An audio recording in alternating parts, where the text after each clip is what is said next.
Bom, estamos abordando um princípio, reserva de plenário. Já conceituamos o que é isso. Nos tribunais, a inconstitucionalidade é reservada ao órgão que possui a maioria de seus membros absoluta, ou seja, ao plenário ou órgão especial. Nos tribunais, a questão, a princípio, está afastada dos órgãos fracionários, como, por exemplo, câmaras, como, por exemplo, turmas.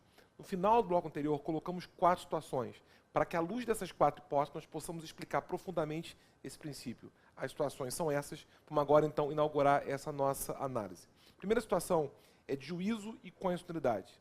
Então, a questão seria a seguinte: há uma causa que tramita perante o juízo, e o juiz, em exercício no juízo, entende que a norma é constitucional, entende que a norma é válida.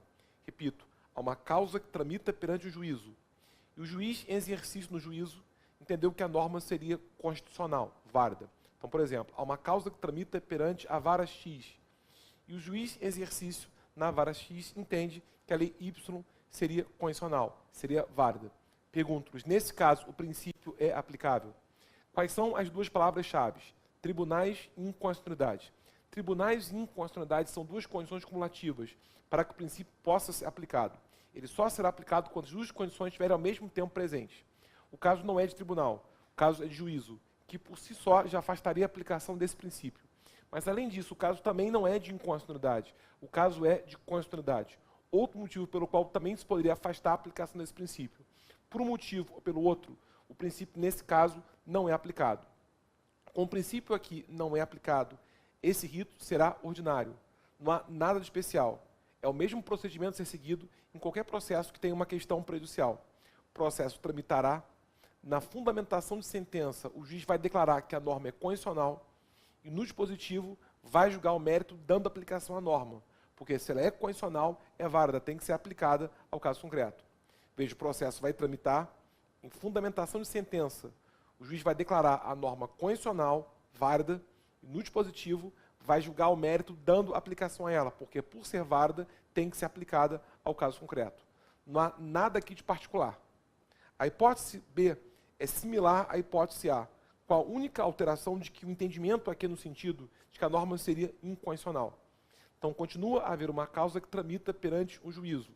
Só que agora o juiz, em exercício no juízo, entendeu que a norma é inconstitucional. Então, por exemplo, há uma causa que tramita perante o juízo X. E o juiz, em exercício no juízo X, entendeu que a lei Y agora seria inconstitucional. Pela segunda vez, pergunto-lhes, nesse caso, o princípio é aplicável? Pela segunda vez, respondo-lhes, não. Agora, o caso é até de inconstitucionalidade, mas o caso não é de tribunal, o caso é de juízo. Por conta disso, o princípio não é aplicado. Pela segunda vez, o procedimento será ordinário. Pela segunda vez, não há nada especial. Pela segunda vez, é o mesmo rito a ser seguido. Em qualquer processo, tem uma questão prejudicial. O processo vai tramitar. Em fundamentação de sentença, o juiz vai declarar a lei inconstitucional. Perco o medo de falar isso. Após o CPC novo, não há nenhuma dúvida mais sobre o tema. O juiz declara a lei inconstitucional, sim. Tomem só o cuidado de dizer que não declara principaliter, principalmente, mas declara incidenter tanto, incidentalmente. Vai declarar de modo incidental a lei ou ato normativo inconstitucional. No dispositivo da sentença, vai julgar o mérito sem dar aplicação à lei. Porque se ela é inconstitucional, não pode ser aplicada ao caso concreto. Veja, um processo vai tramitar. Em fundamentação de sentença, o juiz vai declarar a lei inconstitucional. No dispositivo, vai julgar o mérito sem dar aplicação a ela. Porque se ela é inconstitucional, não pode ser aplicada ao caso concreto. Também agora não há nenhuma particularidade, nada especial. Na situação C, nós subimos agora para o tribunal. Nós temos um caso de tribunal e de constitucionalidade. Então, há uma causa, um recurso que tramita perante uma Câmara ou uma turma. Desembargadores ou ministros que formam essa Câmara ou essa turma entendem que a norma seria constitucional. Repito, uma causa, um recurso que tramita perante uma Câmara ou uma turma. Desembargadores ou ministros que formam essa Câmara ou essa turma acordam no sentido de que a norma seria constitucional, seria válida. Então, por exemplo, há uma causa, um recurso perante a Câmara ou turma W. Desembargadores ou ministros que formam a Câmara ou turma W entendem que a lei Z seria constitucional. Pela terceira vez, pergunto-lhes, o princípio é aplicável? Pela terceira vez, respondo-lhes de novo não. Agora aconteceu o contrário. O caso até é de tribunal, mas o caso não é de inconstitucionalidade. O caso é de constitucionalidade. Pela terceira vez, é o procedimento igual a ser seguido em qualquer outro processo que tenha uma questão prejudicial, rito ordinário, nada especial. O processo vai tramitar. em fundamentação de acórdão, desembargadores ou ministros vão declarar a lei constitucional, no dispositivo do acórdão vão julgar o mérito dando aplicação a ela, porque se ela é constitucional, tem que ser aplicada ao caso concreto. Notem, vai tramitar o processo, na fundamentação de acórdão, desembargadores ou ministros vão declarar a lei constitucional, no dispositivo vão dar aplicação à lei, porque de fato ela é constitucional. O que é importante ficar claro é, na hipótese A, na hipótese B e na hipótese C, o princípio não é aplicável. Porque em nenhuma dessas três hipóteses há uma situação de tribunal e de inconstitucionalidade. Portanto, em nenhum dos casos, se houver alusão a CPC, nos artigos que eu vou citar agora, haverá erro técnico. Porque haverá invocação de um artigo que não se aplica à hipótese, já que o princípio não se aplica a nenhum dos casos que eu até agora mencionei. Toda discussão é a hipótese D, o caso de tribunal e de inconstitucionalidade. É a hipótese igual à hipótese C, com a diferença de que agora, desembargadores ou ministros que formam essa Câmara ou turma acordam que a norma seria inconstitucional. Então, há uma causa ou um recurso perante uma Câmara ou uma turma. Desembargadores ou ministros que formam essa Câmara ou essa turma entendem que a norma seria inconstitucional.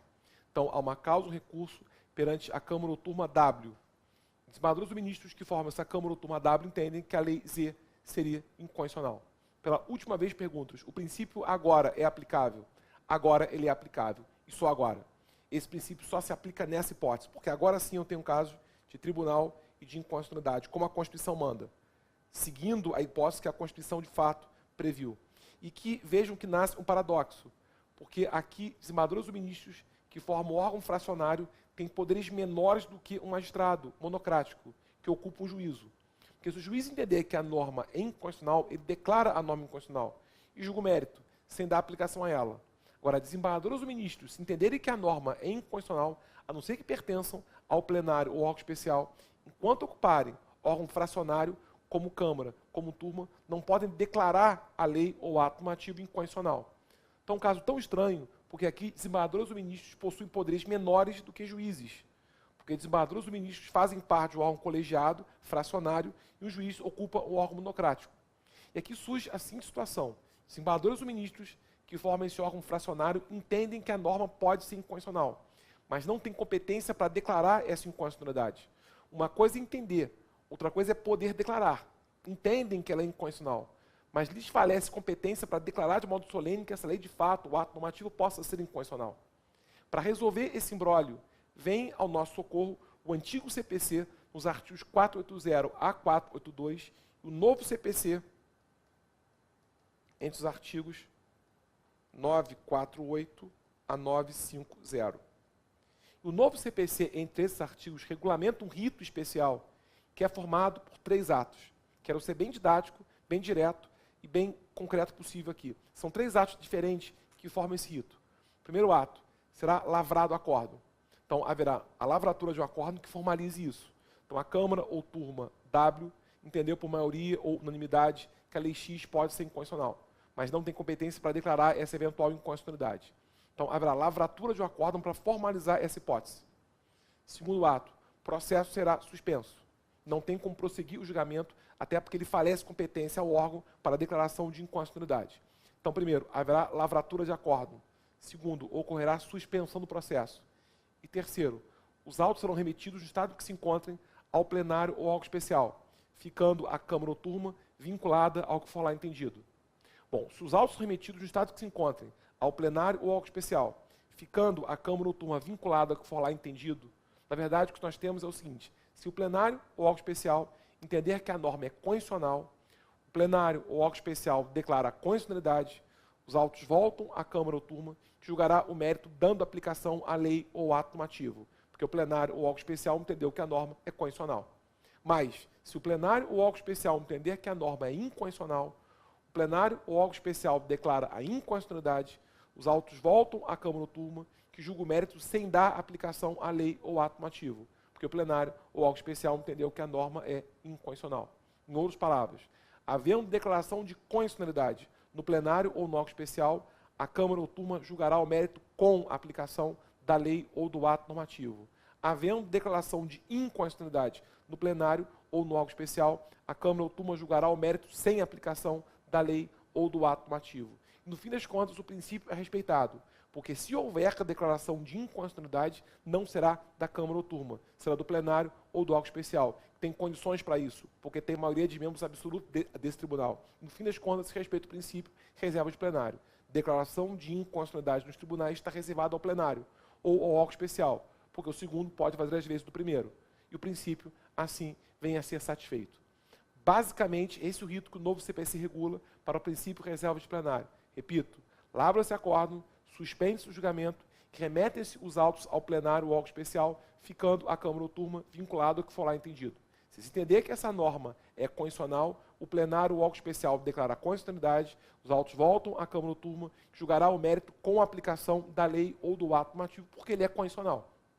Ao contrário, se entender que a norma é inconstitucional, o plenário ou órgão especial declara a inconstitucionalidade, os autos voltam à Câmara ou turma, que julgará o mérito sem dar aplicação à lei ou ato normativo, porque, de fato, ela é inconstitucional.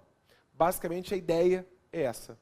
Para que eu possa fechar a minha análise, quero trazer 3 observações finais, que são 3 questões possíveis de serem feitas em concursos públicos. E 3 questões para que nós possamos aprimorar isso que até agora foi tratado. Quero colocar as questões e depois responder a cada uma delas.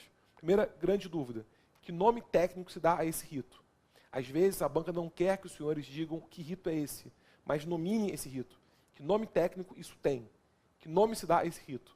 Não se pede a explicação dele, mas a nomenclatura que ele recebe. Primeira grande questão é essa. Segunda questão que eu já ventilei e agora respondo: alguma exceção a isso? Eu devo falar que sempre a declaração de inconstitucionalidade decorre do plenário ou do órgão especial, ou que, em regra, a princípio compete a ele a declaração, mas que em alguma situação excepcional poderia a Câmara ou turma assim fazê-lo. Alguma exceção? Se houver, onde está prevista? E se estiver prevista, ela é válida ou não é? Então seria uma outra questão a ser discutida. E a terceira questão: o que tem a ver a súmula vinculante 10 com isso? A súmula vinculante 10 cita nominalmente a Constituição no artigo 97 e fala textualmente em cláusula de reserva de plenário. O que tem a ver a súmula vinculante 10 com esse princípio? E o que a súmula vinculante 10 prevê? São 3 questões a serem por nós discutidas. Primeira grande discussão seria a seguinte: que nome técnico isso recebe? Muitas vezes nós, candidatos, citamos o rito, descrevemos o rito, mas a banca quer que você nomine esse rito. Que nome técnico isso recebe? Se for feita essa pergunta, o nome é cisão funcional de competência em plano horizontal. Cisão funcional de competência em plano horizontal. Confesso, só tem como se entender isso sem decorar se nós utilizarmos um outro gráfico. E o gráfico que indica esse rito seria esse aqui. Basicamente o que houve foi isso. Vejam, esse retângulo indica uma causa ou um recurso, portanto, um processo que está em tramitação perante o órgão fracionário, uma Câmara ou uma turma. Esse processo, a princípio, tinha 2 partes. Possuía a questão prejudicial, que é a própria arguição de inconstitucionalidade, e possuía o mérito, que é outra questão qualquer. Em função de um princípio, reserva de plenário, a competência da Câmara ou da turma foi cindida. Essa linha indica justamente a cisão. Perdeu competência para a questão prejudicial, manteve competência para o mérito. Como ela perdeu competência para a questão prejudicial, essa questão subiu ao plenário ou órgão especial, para que o plenário ou órgão especial aferisse tão somente essa questão. Depois de o plenário ou órgão especial decidir essa questão, ela volta à Câmara ou turma, para que ela agora resolva o mérito, conforme o entendimento anterior do plenário ou do órgão especial. Por isso o nome cisão funcional de competência em plano horizontal. Cisão funcional de competência. A princípio, a Câmara ou turma tinha competência para a causa do recurso todo. Em função de um princípio, reserva de plenário, teve competência cindida. Perdeu competência para a questão prejudicial, manteve a competência para o mérito. Daí a ideia de cisão funcional de competência. Em plano horizontal, porque entre o órgão do qual a questão sai, que é uma Câmara ou turma, e o órgão para o qual a questão vai, que é o plenário ou órgão especial, não há hierarquia. São órgãos do mesmo tribunal. Então se fala aqui em plano horizontal. Depois, quando se aborda a DPF, existe uma ADPF que a doutrina chama de ADPF incidental, que na verdade sai de um juízo ou tribunal e vai para o Supremo Tribunal Federal. Lá existe uma cisão funcional de competência em plano vertical, porque é outro caso de cisão funcional de competência, só que há hierarquia entre os órgãos do qual a questão sai, que é o juízo ou tribunal, e para o qual a questão vai, que é o Supremo Tribunal Federal, que não acontece aqui. Então o termo técnico é cisão funcional de competência em plano horizontal. Repito, competência foi fragmentada, foi cindida em função do princípio reserva de plenário, não havendo hierarquia entre os dois órgãos envolvidos. O órgão do qual a questão sai, que é a Câmara ou a turma, o órgão fracionário, e o órgão para o qual a questão vai, que é o plenário ou órgão especial, cuja reserva existe pela Constituição. Como não há hierarquia entre os órgãos, há que se falar então em plano horizontal. Cisão funcional de competência em plano horizontal. Outra questão, existe alguma exceção a essa regra? É uma regra absoluta que não aceita exceção, então devo dizer que qualquer situação de declaração de inconstitucionalidade pertence sempre ao plenário ou órgão especial. É um princípio relativo que admitiria alguma exceção. E se houver alguma exceção, poderia então aceitar algum caso excepcional, mas possível, de declaração de inconstitucionalidade por órgão fracionário, como Câmara, como turma. Existe uma exceção sim, cuidado com ela. Essa exceção estava prevista no antigo CPC, no artigo 481, parágrafo único. E no novo CPC, no artigo 949, parágrafo único. Então, a exceção prevista no artigo 949, parágrafo único. E a exceção é a seguinte: está dispensada a cisão funcional de competência em plano horizontal em qualquer situação na qual haja pronunciamento anterior do plenário ou do órgão especial do mesmo tribunal ou do plenário do Supremo Tribunal Federal, que em caso igual já tem entendido que a mesma lei ou ato normativo é inconstitucional. Repito, está dispensada a cisão funcional de competência em plano horizontal baseada em pronunciamento anterior do plenário ou do órgão especial do mesmo tribunal ou do plenário do Supremo Tribunal Federal, que em caso igual já tem entendido que a mesma lei ou ato normativo é de fato inconstitucional. Dou-lhes o seguinte exemplo. Voltamos àquela hipótese da Câmara ou turma, número, por exemplo, W, que entendeu que a lei ou ato normativo Z poderia ser inconstitucional. Vai proceder a cisão funcional de competência em plano horizontal e remeter esse processo ao plenário ou órgão especial do seu tribunal. Entanto, antes de assim fazer, verifica que já houve um caso anterior do plenário ou do órgão especial do seu tribunal ou do plenário do Supremo Tribunal Federal, que já enfrentou a mesma lei, o mesmo ato normativo, já declarou essa lei ou esse ato normativo inconstitucional. O que faz? Dispensa toda essa cisão funcional de competência em plano horizontal, se vale desse pronunciamento anterior, e com base nele, declara a lei ou ato normativo inconstitucional e depois julga o mérito. Vejam, dispensa da cisão funcional de competência em plano horizontal baseado em pronunciamento anterior do plenário ou do órgão especial do mesmo tribunal ou do plenário do Supremo Tribunal Federal, até porque o Supremo Tribunal Federal não tem órgão especial, que em caso igual já tem entendido que a mesma lei, mesmo ato normativo, de fato é inconstitucional. Dois detalhes importantes aqui. Primeiro, essa é a origem mais remota da súmula vinculante. E, aliás, com o novo CPC se reforça essa hipótese. O novo CPC valoriza precedentes judiciários. Está aqui um bom caso de valorização de precedente judiciário do mesmo tribunal ou do Supremo Tribunal Federal. Vejam, nem era caso de simulação vinculante. Bastaria um pronunciamento do plenário ou do órgão especial do mesmo tribunal ou um pronunciamento do plenário do Supremo Tribunal Federal para que houvesse vinculação da Câmara ou turma desse tribunal em relação àquele pronunciamento. Evidentemente, hoje a súmula vinculante é algo muito mais amplo, algo muito mais sofisticado. Mas a origem mais remota da súmula vinculante no direito constitucional brasileiro está aqui. Já a vinculação entre a Câmara ou turma e o plenário ou órgão especial do mesmo tribunal, ou até vinculação da Câmara ou turma ao Supremo Tribunal Federal via seu plenário. Repito, a situação é muito mais rudimentar, até porque pode ser uma vinculação interna do mesmo tribunal, que nem envolve o Supremo Tribunal Federal. Mas já era uma situação de vinculação, sim. Não a súmula, mas a pronunciamento anterior.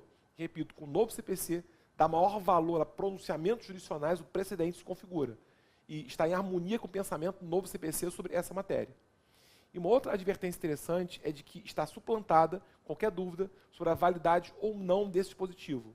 O Supremo Tribunal Federal já entende que esse dispositivo é constitucional. Não há nenhuma dúvida mais sobre a constitucionalidade dele, porque o Supremo Tribunal Federal tem a posição de que esse princípio reserva de plenário só se aplica às questões novas. É a posição do Supremo Tribunal Federal há muito tempo. Se a questão não é mais nova, o princípio não se aplica. Por isso é que essa posição se fundamenta. Porque, vejam, se já há pronunciamento anterior do plenário ou do órgão especial do mesmo tribunal, ou do plenário do Supremo Tribunal Federal, a questão não é mais nova. Se deixou de ser nova, não se aplica o princípio. Então, nada impede que a Câmara ou turma declare a norma inconstitucional. Se a questão for nova, não há pronunciamento anterior. Então, o princípio deve ser respeitado. Então, o Supremo Tribunal Federal entende que a norma é válida, não há nenhuma discussão mais sobre a sua constitucionalidade. O argumento é esse. Porque, na visão do Supremo Tribunal Federal, até porque a antiga redação do CPC anterior era baseada, inclusive, em acordo do Supremo Tribunal Federal.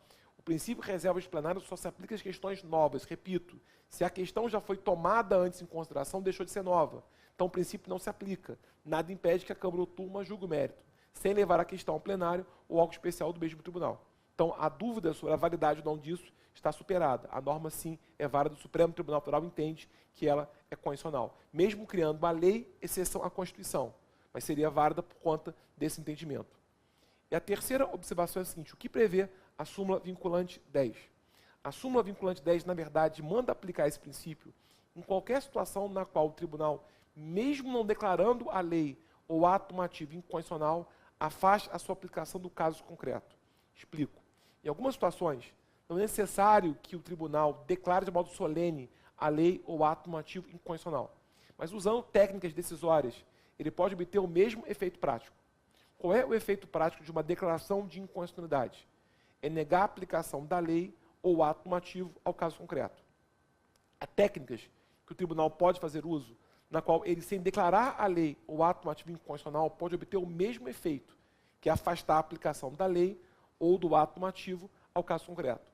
Dou-lhes um bom exemplo, na próxima aula eu vou inclusive abordar declaração parcial de inconstitucionalidade sem redução de texto. Guardem esse exemplo já. Declaração parcial de inconstitucionalidade sem redução de texto. Já adianto, isso é possível quando a lei ou ato normativo seja pura e significativa, tenha dois ou mais sentidos, e haja intenção, propósito do tribunal, e não tê-la como inconstitucional. Então, eu enfrento uma lei, um ato normativo que tem dois ou mais sentidos, e eu tenho a intenção, o propósito, o dolo, de não declará-la inconstitucional. Isso permite, então, que o tribunal afaste todos os sentidos que entende contrário à Constituição e deixe de declarar essa lei inconstitucional, desde que seguido o sentido que ele entende como único conforme à Constituição. Nesse caso, o tribunal não declara a lei inconstitucional, ele declara sentidos da lei inconstitucionais, mas preserva a rigidez da norma. Mesmo assim, em alguns casos, afasta a norma dessa hipótese e afasta a aplicação dela. Que diz, então, o Supremo Tribunal Federal o seguinte: pouco importa o meio, o que importa é o fim. Isso no final. Se negar a aplicação a uma lei ou um ato normativo em relação àquele caso concreto, pouco importa o meio pelo qual se chegou a isso. Declaração de inconstitucionalidade, outra técnica qualquer, que produz a mesma eficácia prática, o princípio de reserva de plenário tem que ser aplicado. Se começou a perceber que alguns tribunais pretendiam retirar a questão do plenário ou do auto especial assim, já que a lei ou ato normativo tem dois ou mais sentidos, não declaro essa lei ou esse ato normativo inconstitucional, mas faço somente uma declaração parcial de inconstitucionalidade sem redução de texto, e afasto a aplicação dela de alguns casos concretos. Como não declarei a lei inconstitucional, não devo levar a questão ao plenário ou ao especial. O Supremo Tribunal Federal agora diz o contrário.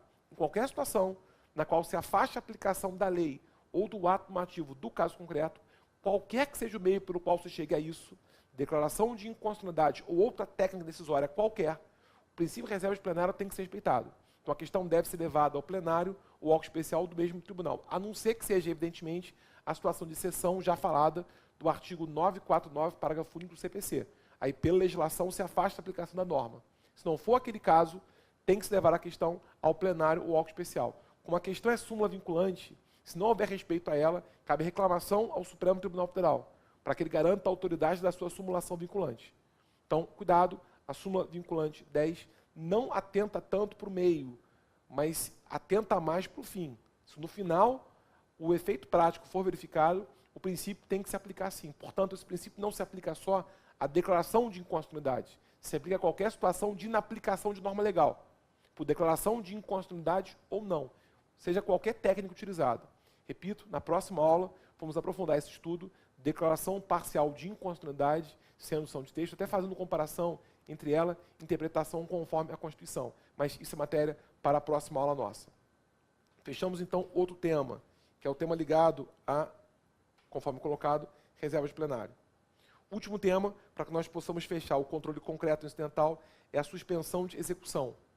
Conforme eu já havia colocado previsão na Constituição, no artigo 52, inciso 10. Vamos então ao dispositivo para que nós possamos fazer exatamente igual ao que fizemos agora. Vou trazer o conceito, estabelecer 4 hipóteses, verificar em que caso o princípio se aplica, depois 3 observações finais para que nós possamos fechar essa matéria. Bom, em primeiro lugar, a Constituição prevê esse tema no artigo 52, inciso 10. Esse artigo regula a competência do Senado. Nesse artigo, a seguinte alusão, 52, inciso 10. Compete privativamente ao Senado, 10. Suspender execução, no todo ou em parte, de lei tida como inconstitucional por decisão definitiva do Supremo Tribunal Federal. Compete, então, ao Senado suspender a execução de lei ou de ato normativo que o Supremo Tribunal Federal, de modo definitivo, já tem entendido como inconstitucional. O que é isso? Suspensão de execução é um instrumento ou mecanismo de conversão da eficácia inter partes em eficácia erga omnes, visando evitar decisões contraditórias. Repito, instrumento ou mecanismo de conversão da eficácia inter partes em eficácia erga omnes, visando evitar decisões contraditórias. Em outras palavras, até o instante em que ela acontece, decisão tomada nesse tipo de controle, mesmo pela última instância do país, que é o Supremo Tribunal Federal, tem mera eficácia inter partes. A partir do instante em que a suspensão se dê, aquela decisão que tinha somente eficácia inter partes passa a ter eficácia erga omnes. Essa conversão da eficácia inter partes em eficácia erga omnes visa evitar decisões contraditórias, visa uniformizar a jurisprudência, visa pacificar o entendimento dos tribunais, de acordo com a posição do Supremo Tribunal Federal. Então, começo com essa definição. Instrumento ou mecanismo de conversão da eficácia inter partes em eficácia erga omnes, visando evitar decisões contraditórias. Repito, até o instante que a suspensão se dê, a decisão tinha mera eficácia inter partes. A partir do momento em que ela acontece, a decisão passa a ter eficácia erga omnes. Essa conversão visa evitar contrariedade entre posição tomada pelo Supremo Tribunal Federal e outro juízo ou tribunal, e, por conseguinte, uniformizar a jurisprudência. Antes de nós verificarmos esses casos concretos, quero só indicar a razão de ser desse instituto. Essa criação se deu em 1934, naquela Constituição, e nasceu pela ponderação entre duas ideias, entre uma necessidade e um interesse. Primeiro, havia necessidade de se ampliar a decisão tomada pelo Supremo Tribunal Federal, até porque ela chegou à última instância. Era necessário, então, que se desse maior efeito do que isso. Mas, de outro lado, não poderia o Supremo Tribunal Federal ampliar esse efeito, até porque há o limite subjetivo da coisa julgada, e esse efeito se limita às partes do processo. Não poderia ser o Supremo Tribunal Federal o órgão a dar essa ampliação de efeitos. Então, notem, de um lado, havia um interesse em se ampliar esse efeito, até porque a questão chegou ao Supremo Tribunal Federal. Teria sido anteriormente discutido em outras instâncias. E seria interessante que fosse uniformizada a jurisprudência. Só que, de outro lado, não poderia o próprio Supremo Tribunal Federal ampliar esse efeito. Porque, ao decidir a questão e ocorrer uma coisa julgada material, haveria o limite subjetivo dela. E o efeito, na verdade, se limitaria às partes do processo. Seria, então, importante que outro órgão tivesse essa competência, até fora do Poder Judiciário. Uma opção política optou pelo Senado, como poderia ser outro órgão qualquer. Deus ao Senado essa possibilidade. Então, o Senado amplia esse efeito, se assim o entender. Até porque vamos depois verificar se esse ato é vinculado ou se esse ato é discricionário. Quero só também lembrar que aqui nós não temos mais controle de constitucionalidade. Até porque, se isso aqui fosse controle de constitucionalidade, seria uma outra situação excepcional de controle de constitucionalidade político-repressivo. O controle do Senado seria político, repressivo, porque já haveria uma lei ou um ato normativo. Veja, o controle de constitucionalidade terminou no momento em que transitou em julgado o acordo do Supremo Tribunal Federal. O que faz o Senado é só ampliar esses efeitos. Tanto é que o Senado não tem, por força de um princípio, separação de poderes, a possibilidade de aferir a decisão do Supremo Tribunal Federal. Se isso aqui fosse controle de constitucionalidade, poderia até o Senado dizer que aquilo que o Supremo Tribunal Federal entendeu que seria inconstitucional, seria, na verdade, constitucional. Ou o contrário, aquilo que o Supremo Tribunal Federal entendeu como constitucional, seria inconstitucional. Isso seria, então, uma situação de controle de constitucionalidade, mas a separação de poderes estaria rasgada. Justamente em respeito a esse princípio, separação de poderes, é que, na verdade, o controle terminou no instante que o Supremo decidiu a questão e houve trânsito em julgado. A partir disso, é um mero instrumento, mecanismo de conversão de efeito. Até porque aquilo que era inconstitucional continuará inconstitucional. O máximo que se obtém é um efeito maior, deixando de ser inter partes, passando a ser erga omnes. Portanto, isso aqui não é mais controle de constitucionalidade. É só mecanismo, instrumento de ampliação de efeitos, por conta daquilo que eu acabei de explicar. Porque era conveniente ampliar esse efeito, mas não seria possível que o Supremo Tribunal Federal assim o fizesse. Então, conferiu-se a um órgão estranho ao Poder Judiciário essa possibilidade, a escolha política recaiu sobre, então, o Senado Federal, de acordo com o artigo 5.2 dessa atual Constituição, norma que existe no Brasil desde 1934, naquela Constituição, e desde então se manteve nas Constituições posteriores. No próximo bloco, eu vou repetir aquilo que eu já disse, repetir a técnica que eu fiz em relação ao outro instituto. Vou trazer 4 situações, verificar como isso aqui se aplica e como essa uniformização acontece. Depois, 3 observações interessantes sobre qual é o campo de aplicação desse instituto, quando ele se aplica, e uma questão que eu já antecipei. O Senado está obrigado assim fazê-lo ou seria um ato discricionário? Para que nós possamos fechar essa discussão e depois começarmos o outro controle já hoje, que é o abstrato principal. Então, próximo bloco, fecharemos a questão da Constituição no artigo 5.2.10, suspensão de execução, e já começaremos o controle de constitucionalidade abstrato principal com a ideia do processo objetivo, que marca, então, esse controle concentrado pela via de ação direta, então.